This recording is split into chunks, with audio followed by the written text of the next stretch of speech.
I want to start by just asking, how are things in Lansing? It's a crazy time everywhere, and it must be especially crazy in a place that's a manufacturing hub like Lansing. Uh, how's your city right now? Things are going really well. We came out of the pandemic in decent enough shape. ARPA, the Rescue Plan Act, certainly saved us and others. Was able to. We received $49 million, and we used half of that uh, for repayment of our budget loss.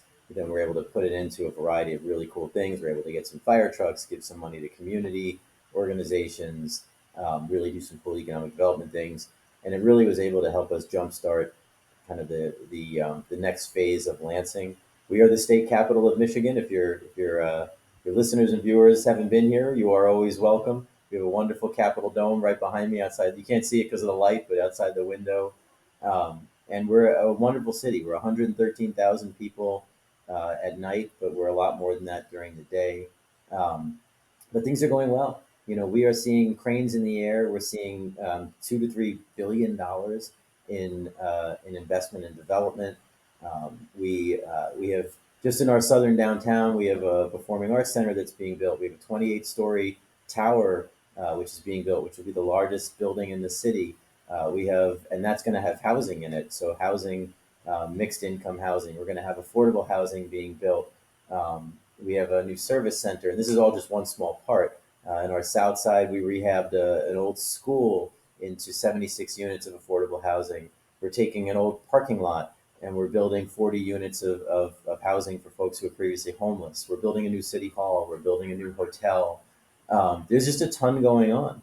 At the same time, we're navigating all the other issues of public safety and gun violence, which is coming down, speeders on our streets, making sure that we can provide the things in our parks and, all the things that all your listeners, I'm sure, are dealing with in cities and communities across the nation. But it's going really well. I'm very positive right now, and Michigan is an incredible state with all four seasons, and we invite everyone to come to Lansing and enjoy and see the state capitol. I love it. I guess I want to ask a little bit more because, Ezra Klein's out there talking about how Democrats have to have an abundance agenda. They have to build and grow. And sometimes that's easier said than done. So how did you create the political conditions and the regulatory conditions that are allowing this kind of growth in Lansing, and how is the community responding? Yeah, it's a good question. I'd say a lot of it is what we did, and some of it is luck. Um, so um, it's funny that the abundance, I agree with that. And when I hear the abundance, I agree that we have to do more. We have a lot of people that want to live here. We have a lot of housing needs that we're trying to fill. At the same time, you have to make sure that it's growth for everyone.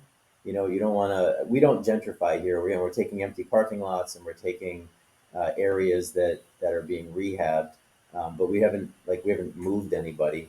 But we still know that as costs go up and there's more housing, some prices will go up. We're trying to combat that.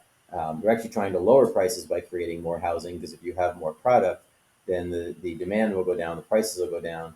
But we have to also provide for those in need, as you see more folks who are losing jobs or becoming homeless. We're the center city, so we have to make sure we're growing for everyone. Um, but when I said, we got a little lucky coming out of the pandemic, Michigan flipped parties, really. Our legislature went from Republican to Democrat in both our Senate and House with a Democratic governor. And with that came different priorities. And then the lucky part came when the appropriations chairs for both the Senate and the House were from my city. And that's always a good thing. In Michigan, Detroit tends to get a lot of appropriation from the state. So does Grand Rapids.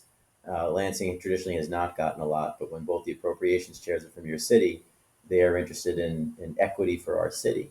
So we got about $130 million towards our city 2 years ago, and again, we use that to support housing. We use that to support amenities with our city. We're rehabbing an old pool. We rehabbed an old school into low income housing, we're taking those and we are creating what the people are asking for. So the folks are generally pretty happy about it.